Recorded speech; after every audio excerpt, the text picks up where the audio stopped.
इस वीडियो में जिन 5 दुकानों के बारे में मैं आपको बताने वाला हूँ, उनमें से पहली 2 दुकानें आपको थोड़ी जेनरिक लग सकती हैं, लेकिन इन्हें इस लिस्ट में शामिल करने का कारण है इनकी सस्टेनेबिलिटी।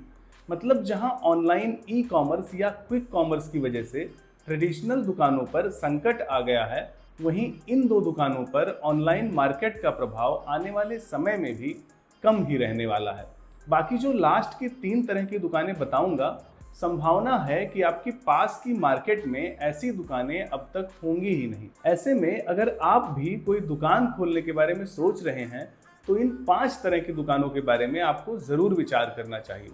सबसे पहली है डेयरी शॉप, क्योंकि दूध, दही, पनीर, मक्खन, घी जैसी चीजें हर घर की डेली की जरूरतें हैं। इसमें बस एक ही चीज सबसे इंपॉर्टेंट है, प्रोडक्ट्स की फ्रेशनेस और उनकी क्वालिटी।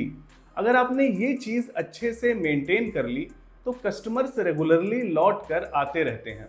वैसे भी शहरों का तो छोड़िए, आजकल गांवों में भी पशु पालने वालों की संख्या लगातार कम हो रही है और लोग इन प्रोडक्ट्स के लिए डेयरी शॉप पर ज़्यादा डिपेंडेंट होते जा रहे हैं।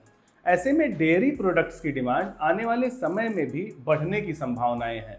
डेयरी शॉप में एक्सपेंशन का भी अच्छा स्कोप होता है।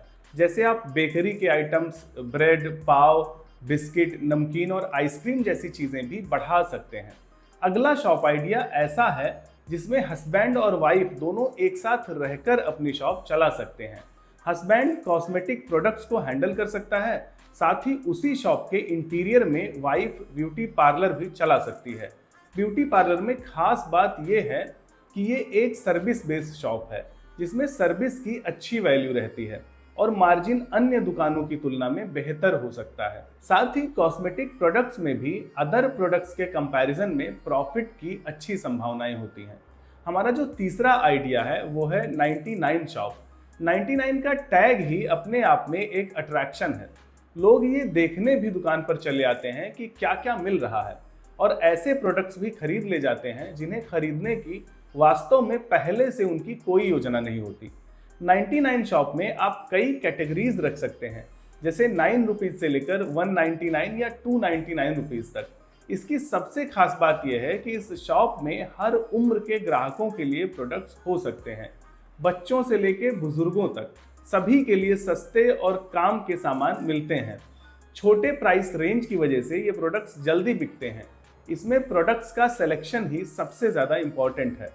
आपको अपनी लोकेलिटी के डिमांड के हिसाब से ही प्रोडक्ट्स रखना चाहिए, ताकि आपके प्रोडक्ट्स जल्दी से बिकते रहें और स्टॉक खाली होता रहे। इस दुकान में दुकान मालिक और कस्टमर्स दोनों को ही प्राइस को लेकर कोई टेंशनबाजी नहीं होती। जनरली दूसरी दुकानों पर कस्टमर्स डाउट में होते हैं कि शायद थोड़े पैसे ज़्यादा लग गए होंगे या और कम करवाया जा सकता था, मगर इस शॉप में जनरली कस्टमर्स प्राइसिंग को लेकर संतुष्ट रहते हैं। इसी तरह से हमारा जो अगला शॉप आइडिया है, संभावना है कि आपकी पास की मार्केट में अब तक ऐसी शॉप ना हो, जबकि इन प्रोडक्ट्स की डिमांड लगभग हर घर में है।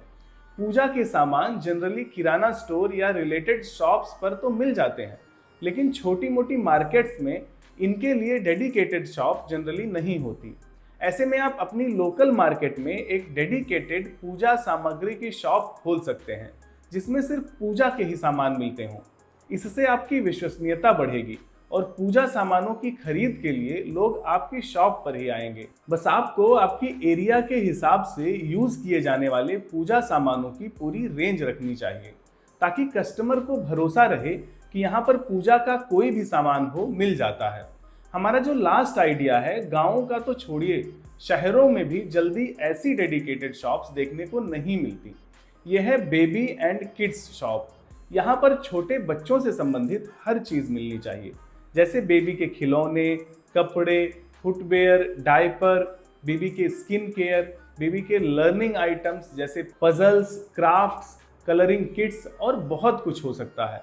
बच्चों के सामानों की इमोशनल खरीदारी होती है। बच्चों पर खर्च करने में पेरेंट्स जनरली कंजूसी नहीं करते, जिससे प्रोडक्ट्स की बिक्री हमेशा अच्छी रहती है। इसमें आप थीम बेस्ड गिफ्ट जैसे new born baby pack, birthday gift pack वगैरह इंट्रोड्यूस कर सकते हैं। मतलब एक क्रिएटिव इंसान के लिए इसमें करने को बहुत कुछ है। तो ये थे आज के हमारे 5 शॉप आइडियाज। जिनमें से जो भी आइडिया आपको सबसे अच्छा लगा हो कमेंट सेक्शन में ज़रूर बताइएगा। उस पर डिटेल वीडियो लाने की मेरी पूरी कोशिश रहेगी। धन्यवाद।